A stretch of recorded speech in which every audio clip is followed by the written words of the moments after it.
Okay, David Fleur back working on the AMT reissue of the 18-inch Enterprise.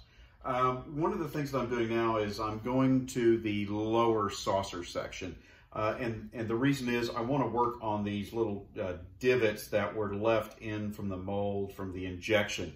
And I'm going to do something really different with them. Instead of trying to cover them up and mess up the windows and the grooves that are on here, because I'm not really confident in my ability to sand that all smooth and then come back on top of that and do score in concentric grooves. I'm just not that confident in myself to do that. So what I'm going to do is I'm going to take advantage of these divots and I'm going to turn them into weapons ports. If you remember in Star Trek Enterprise, one of the things that they did is they showed the weapons ports where phasers would drop down or where the torpedoes would come out of. So I'm going to do the same thing here, kind of have the same look and feel, because they're actually positioned rather nicely. You've got one forward, and then you've got one starboard and one port. So that's great. It's perfect for me to work with. And I've already got the forward one drilled out because I wanted to experiment before I got here with you guys. And so now I'm going to adjust the camera angle, and that way you can watch me kind of drill this out. It's not particularly exciting, but at least you can see how I do it in the event you want to do it.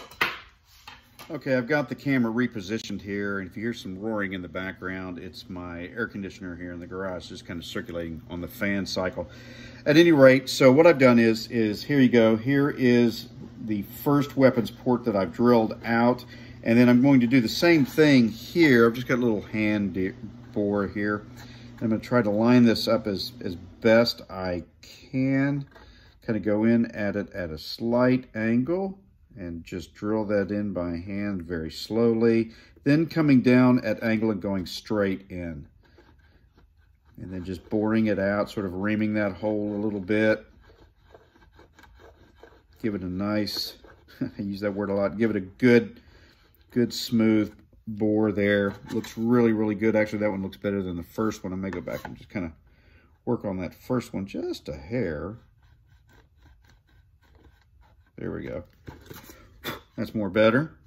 We're going to come back and do the exact same thing here. We go right where that cup sort of ends and goes up. So you get to the bottom of that divot, and you just start going in.